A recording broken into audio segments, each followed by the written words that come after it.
I don't really support clickbait titles, but I do have to admit, I frequently think of them before the episode, and it's kind of like a game to me. It's actually pretty fun to think of ridiculous clickbait titles. I wonder if that's how a lot of reporters feel, actually. Speaking of reporters, I did want to include a few random things in this episode. First of all, I discovered this new service called Substack, where you can basically get highly detailed reports from independent journalists. Some of them are free, some of them have hefty price tags for the subscription. I have to say, I just completely forgot what hardcore journalism is. It is so refreshing to read through some of these, especially when, I have a fetish for being wrong. Like, now it has to be in a certain way. Like, it has to be when someone, it's a gotcha moment where someone leads you along the path and then they hit you with some raw evidence and just a great narrative, and it catches you off guard and it makes you do a double take. Like, oh wow. Now some people I don't think ever have those moments. Let me tell you what, they are blessings. I had one of those. I kind of looking at the market into the end of the year. There's a few things going on right now. Crashes don't happen when everyone's ready for a crash. No one's hedged right now. There's a lot of things to be worried about. One of the things is that I've been preaching is inflation's transitory. I mean, it's very obviously transitory. And, the conversation changed. It got a little smarter over time because, people started challenging that. Okay, well, how long is transitory? And you know what? It's a really good question, because even I started thinking, okay, wait, how long is is it? I've been so anti-inflation, and I heard one theory. One theory is that investment money used to be in utility companies, but with the market so pumped by the federal government that it had to go chase growth stocks to get real returns. And since the Federal Reserve is backing the market, it would chase those for big returns. It's an interesting theory. The end of that theory is, of course, that means there's none of these investments in these utility companies. Therefore, they don't have as much cash on hand or as flexibility in their books as they used to, and thus you get all these energy issues all over the globe and shortage problems as well, because the infrastructure, steel companies and chemical companies, and it's all underinvested.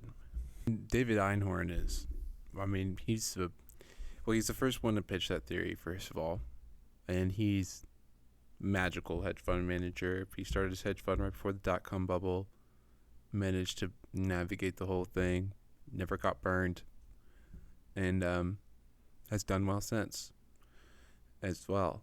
And but you're talking top 4%. Probably it's probably only 4% of people that ever handle money are as good as him, or less than that. in the market, that is.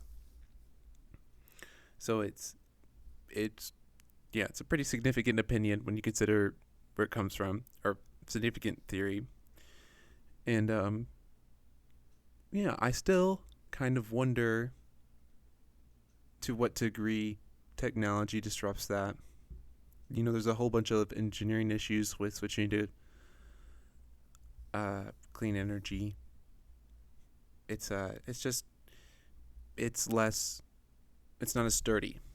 more volatile. You need a consistent flow of electricity. This is also part of the argument with the Bitcoin mining rigs. This is some of the stuff we covered in the class as well, but yeah, I don't want to dip into that too much. But that's the theory on kind of what's going on. The shortage supplies, how long they could last. It's not looking pretty. It's looking pretty rough, which I guess is a form of pretty. It's not the kind I'd like though. There's also the things with China going on. That conflict there. You stack that with us ignoring headlines here,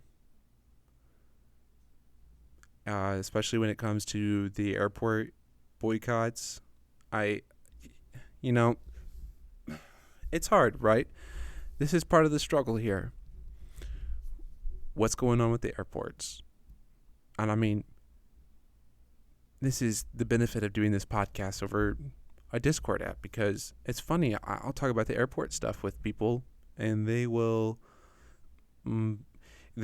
frequently become super dismissive of that because they're so supportive of the vaccines, the vaccine mandates, and that's what the issue seems to. That's what I read a long article on Substack written by a reporter who people pay this guy. This guy makes a killing.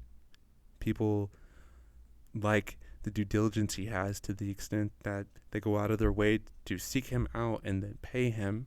You got to really consider that, because it's like, whoa.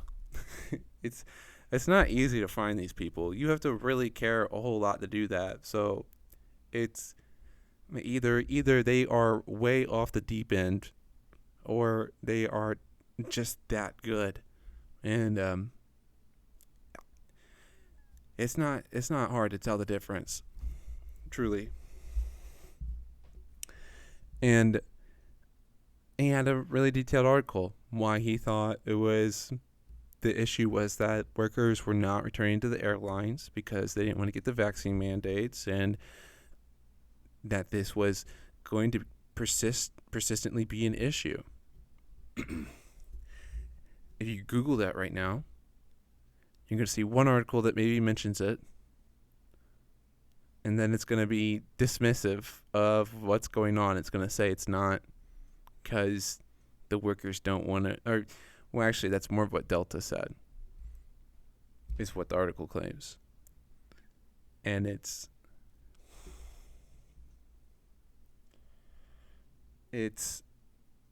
yeah. Who's keeping Delta from going out of business right now? The government that assigned a mandate. You gotta. I mean, what else are they gonna say? And that guy didn't put that in the article, but I mean, this is the type of policing I have to do. When I say that, I'm not even trying to insinuate that is the answer. This is how you trade through a .com bubble, and this is the real life process you have to take. You have to attack it from both sides. Okay, what if it's true? It matters a whole lot, because if there's a big disconnect between the reality and from what the media says, it means the market's in a position to be taken off guard. It means that a crash could be imminent. And since I can't fly out to Detroit, well, actually the airport's not, so I definitely can't fly. I can't drive out there either. It's not reasonable. I have to go on Snapchat maps and see what's going on, or look at TikTok, or do different forms of research. And even then, the conversation, so there's a thing that happens when we get too amped up on one topic, or too divided on it. The conversation just becomes just too much noise, and then you just kind of gotta hold cash and just wait and see what happens. There's a bunch of if you go on the UK website for their cases, it's not looking so hot. Israel is still also going nuts with the scientific data, saying that the vaccines are not working. I mean, we knew the vaccines were little iffy, so we threw out the boosters. That's why the boosters went out, because we're like, uh-oh. And then Israel right now who's vaccinating most of their population, is saying that it's not helping much. They're still very adamant about that. The UK is now reporting that people are still getting sick as well. And that's just what's going on. I mean, it's what's on their government website. That's not even any reporter. That's just what the scientists put up there as raw data. My favorite kind. So, I'm definitely not going to make any assumptions. It does make me think about these vaccine stocks. It's like, what do you make of that? Do you trade them on that? Then what do? Do you buy calls because it could mean they're going to make more vaccines and make more money? Or do you buy puts because it means that people will think that the vaccines don't work at all and then not trust them and sell the stocks? Honestly, I could see it going either way. It would all depend on how the social conversation goes. And I feel like I have such a bad read on that. It's hard to have a read on it. It's hard to get people to even kind of like talk about it. There's a fear that it's from where I am, from how I trade like a democracy. I covered this in the podcast. A democracy lets to see if things will revolve themselves. They're very reactive with how they govern society. It's kind of how I govern myself when I'm dealing with the stock market. I kind of try and see if these national level conversations, narratives, will play themselves out. And yes, we're worried about the macro level of what's going on. And I'm trying to draw a relationship here between what I'm referring to as a national conversation and then what I'm generating that from. Okay, because this is a science. This is a science. I'm not really sure I've ever heard anyone explain it like this, but this is the way my works. Probably just from, I don't know, having a fascination for science too long. But with the macro data, the data that the Fed puts out week over week, more of month over month, is actually when we get we get data week to week, but the big macro data that we get is month to month. And that is what then people use to drive the national conversation. There's multiple ways you can organize that data, and everyone has a different way of organizing it to develop their thesis for what's currently going on in the world around us. It's also worth listening to anyone that derives their argument from this fundamental understanding that this data is what we should use to drive that conversation. And because there's so many people that, they sound convincing, but it's, what are they talking about? Do they know what they're talking about? Too many generalities can be suspect. I like it when people get in the dirts and weeds. And because then they understand how slow things are. And that's why I don't fearmonger. Yeah. But I do love clickbait titles. But when it comes to being in the Discord, I see people get nervous sometimes. They think a crash is imminent. They're really worried. I am always suspicious when everyone's worried. Especially when social media gets worried. That's when it's like the best time to buy. I mean, when you see these YouTubers, it's so funny because there's all these investment YouTubers that do trading and stuff, and they're there to teach people about investing and trading, and then you watch them go through the same emotional patterns that they're supposed to teach people to avoid. which is, I mean, it's self-awareness is a gift. Some of that, to be fair, I'm not trying to take shots at anyone, because we all get caught in it, because we're all human. I'm just saying that it is, yeah. You gotta have people. If you're gonna do this, you need a good network. I think that's generally what hedge funds do. That's the real reason why there isn't a whole lot of solo day traders, is mostly because of the psychological struggle that you will undergo if you do this on your own. You have to you just need more people. The market is a conversation, and you can't have a conversation on your own or with yourself. I mean, you can watch it play out, but if you're just sitting on the sidelines not doing anything, you need to be talking to someone about something. And the more you guys disagree, the better that it is to keep them around. I got lots of people like that. They give me nice checks all the time. But it's important to remember how slow the macro is. Would you panic for about a crash? No, never. Do you try to time it? No, I wouldn't. Keep cash for it though, especially right now. I think it's a good time.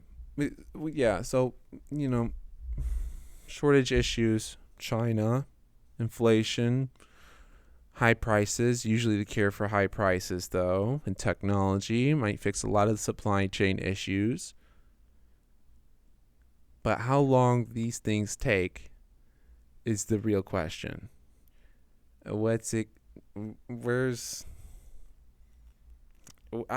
It's hard to say. No one can really say, right? I mean, when it comes to needing things like clothes and stuff, there's high-tech printers that do exist, but you need metal and raw materials to build those. I guess that was my solution in my head. A guy who sits in his office and does day trading, trying to anticipate how great technology leaders will resolve major global issues. So, just a check right there. But, yeah, even I came to the conclusion that that might not be the solution, considering that, I don't know how they're going to make those if they can't get anything else. Shipping prices have skyrocketed. If the energy crisis continues, I mean, I see stimulus around the corner. I see stagflation being rampant, and that's just the truth of what I see. I like to be positive, and so long-term bullish, always long-term bullish. But just because I'm positive doesn't mean that much like life, you're might have to go through some suck. But on the other side, it seems pretty good. But we might have to go through some suck here soon. And it might be a huge slap across the face for a lot of traders. If you have been on the fence about checking out the Discord, you're not really sure how legit I am or how good of a trader I am, I will say that we have been able. First of all, we've made lots of changes in the Discord. And we're gonna have the official launch on Monday, going public. Lots of people have been asking me how to tip me. Wish will be granted on Monday. All the links will be updated. You can get in the server. Our online shop will be set up. Not the website. But I'm back.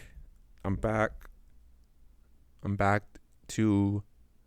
I had to take a few days to reset over how much I stressed myself out over learning all the things that went with WordPress and the coding, and whew,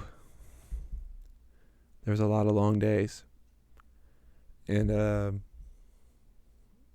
bunch of other life obligations. But I was only like able to work 10 hours and a day, and you just gotta put more into this stuff. But I'm back on it. I'm back on track. I even had a nice breather. Got to go with a friend to a movie premiere. Talking a little too much about personal life, but back on track. I'm back to being able to watch the markets more. And on top of that, I'll have more time to dig into crypto and add more stuff into the education center. And knock out some of these podcasts. So don't worry. You listen to this one, crypto one, going right after this.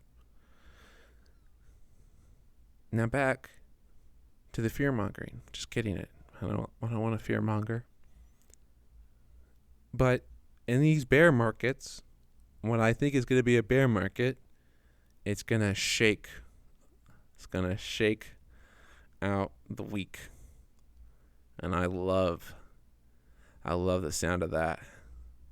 Also, I think the energy issues, I've said this multiple times. I'll say it again because I think it's going to be extremely true.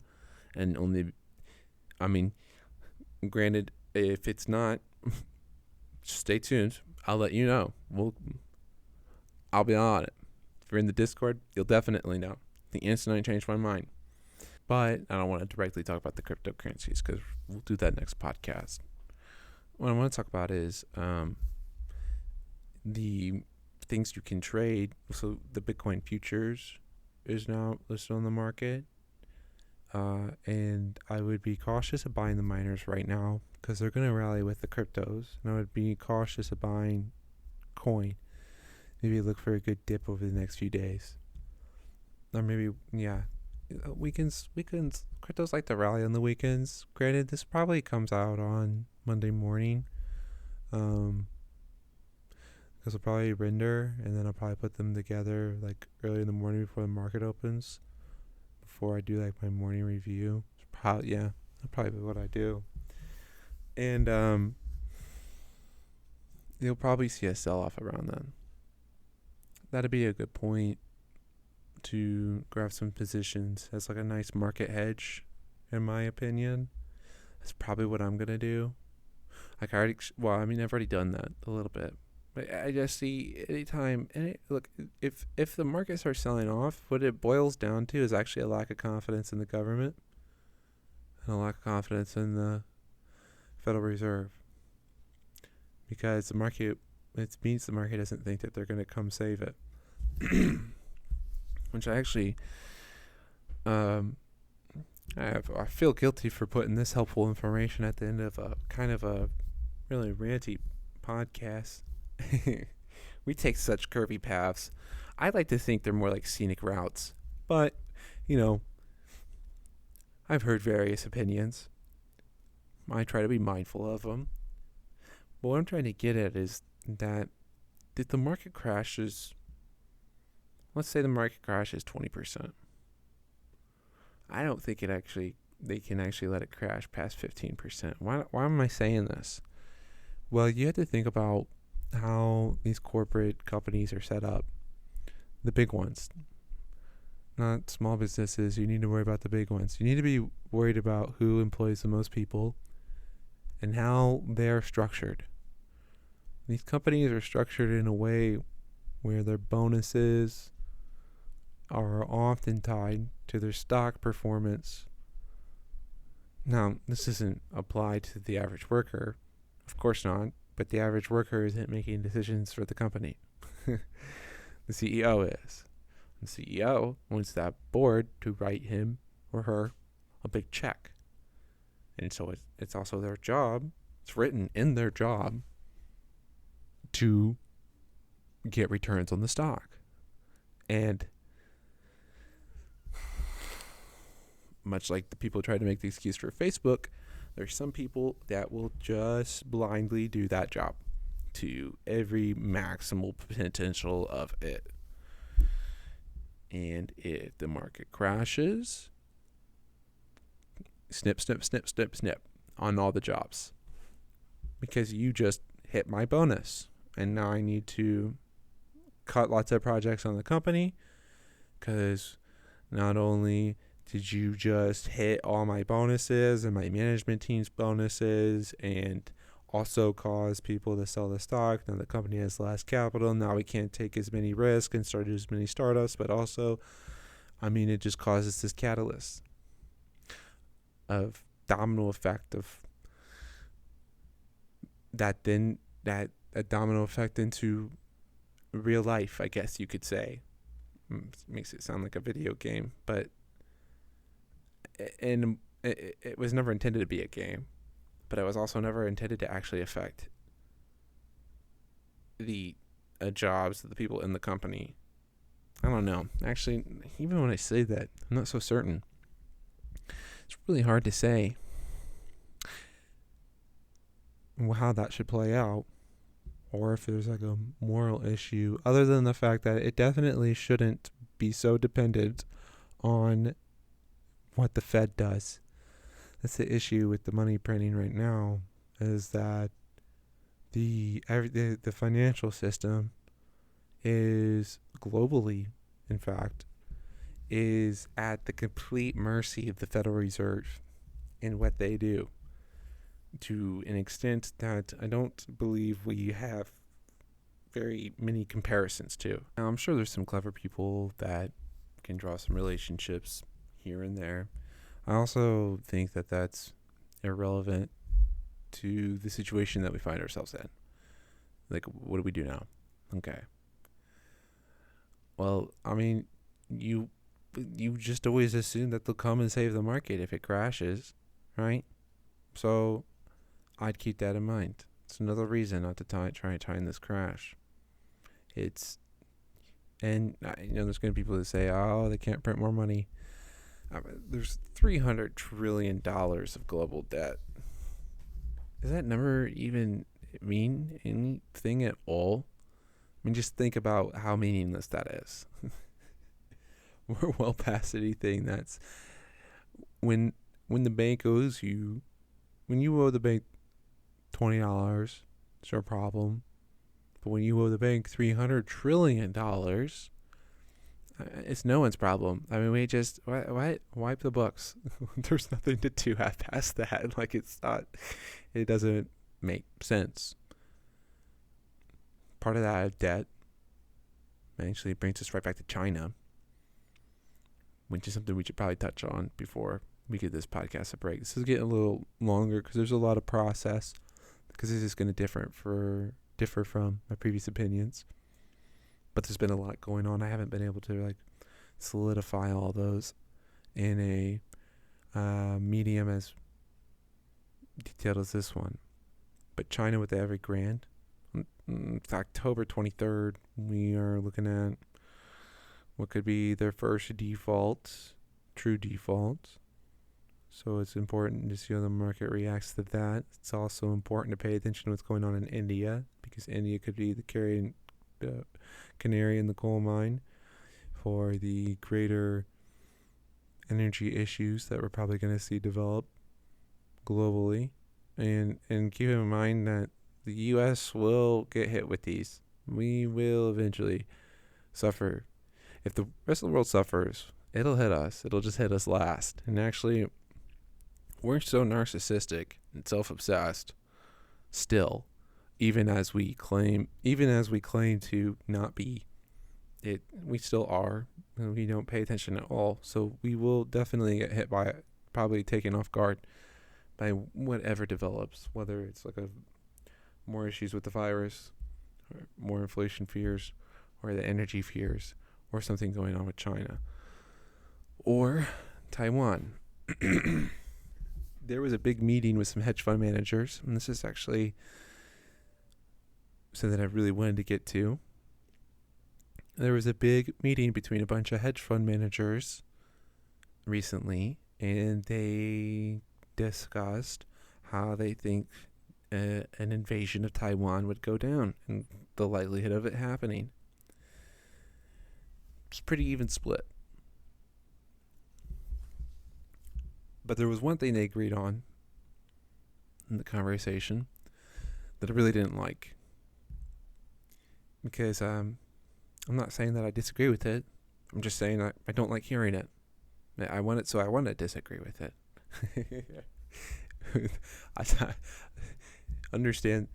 I'm just recognizing that that's the way I emotionally reacted to it. I didn't want to. They think that the American people have lost their morals, and they think that if China is able to take Taiwan quickly, as in like a one fell swoop and massive fast invasion, they don't think anyone will react quickly, and they think it'll be exactly like Hong Kong, where we just allow it. They don't have any faith in the current administration or in the American people that have the will to do anything about it. Now, you're hearing that, and you're like, well, yeah, I mean, what are we supposed to do? Well, if we did that, we would give up the entire world to China. Taiwan makes literally about 80% of the technology of the future. Most of the semiconductors that we use to mine all the cryptos that we have are made in Taiwan. If you think supply issues are bad, China takes Taiwan. They pretty much control most of the technological supply chains. And then they get full upper hand in the trade war. And then suddenly you're gonna have a real conversation about the yuan and its value. Because if they take Taiwan, then they can resolve their debt issue, which is another reason why they might make a move. And Australia said they would defend them, but I mean, if you're paying attention to what's going on in Australia, I think it's fair to say that it might be a sentiment that they feel, not an action that they intend on following through. And even calling it a sentiment is, it might be a sentiment of the people and not a sentiment of the government. But if not, now I think that country is on a gonna be a big upswing, because I mean they've been on lockdowns forever. The opposite of lockdowns has got to be, I mean, if you think of cultures as like a pendulum, swings back and forth. We go from one extreme to the other. As far as like going to Republican and Democrat, going from severe lockdowns to what will probably be like a super free society, like Amsterdam. That could be cool. And I like to end the podcast like that. Just another way of saying, hey, things look rough, look scary, but I'm long-term bullish. Always long-term bullish. Always. We're undefeated, baby. World's never ended. Humanity marches on. We keep ticking. Have a great night. I'll see you in the next episode.